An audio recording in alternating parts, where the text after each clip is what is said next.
perspective from the Iranian opposition in exile. We're joined here by Reza Pahlavi, the Iranian crown prince in exile. He was the eldest son of the last Shah of Iran, whose reign ended with the 1979 Iranian revolution. He's been a prominent voice among the Iranian opposition. Welcome to BBC News. Good evening. You have posted on social media that the fate of Israelis and Iranians are intertwined. Israel is now deciding on what response it should make to Iran's attack over the weekend.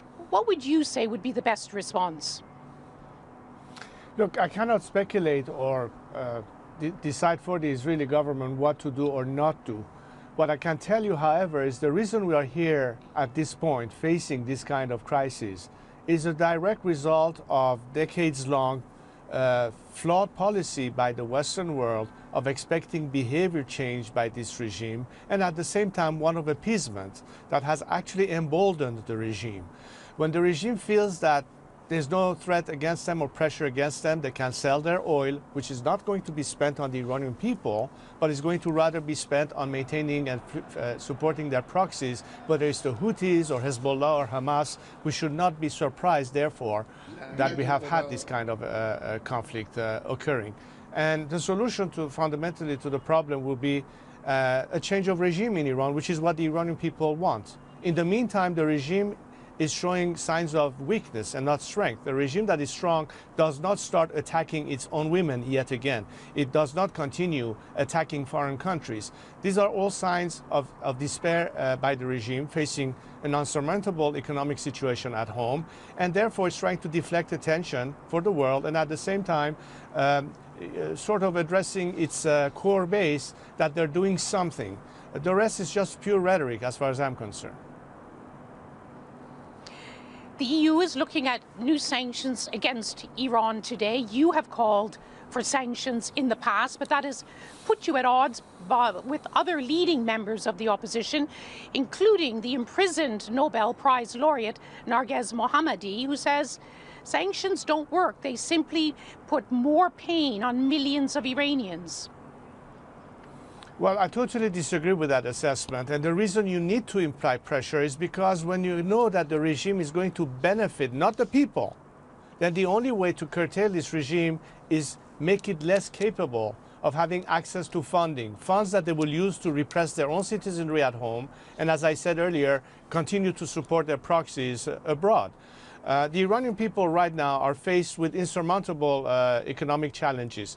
Our currency has been devalued at 10,000 times what it was at the time of the revolution. Official figures indicate 45% inflation. The Iranian regime in the first quarter of this year has had 30% more oil sales going to China, of course, which is benefiting from this cheap oil. But again, the Iranian people are starving. I think the reason we need to have a reset of foreign policy vis-a-vis Iran is because this time we have to go beyond a status quo approach. That has failed. Appeasement has totally failed. You made clear. You have said before you had very important discussions here in Israel when you visited last year. You also have had discussions in Europe for a new policy. You're advocating for regime change. But all the evidence is that is not an approach that is favored and what wants to be pursued by the international community, and most of all, by the United States.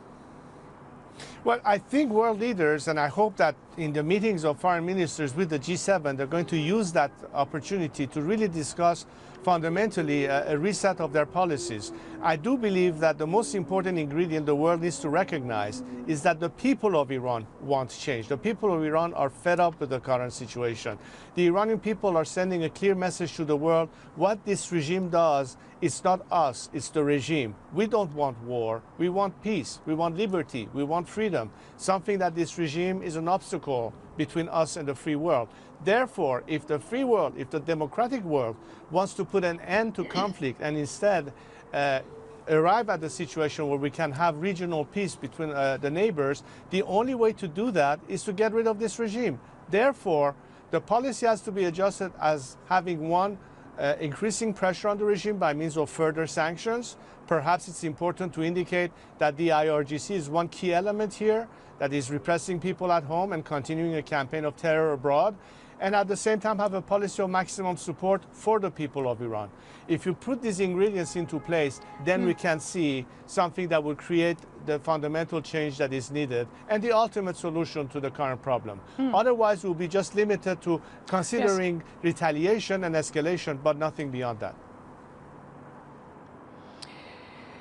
Reza Pahlavi, I'm afraid we don't have more time, but thank you very much for joining us, the exiled Crown Prince of Iran and a prominent voice in the Iranian opposition in exile. Thank you for joining us.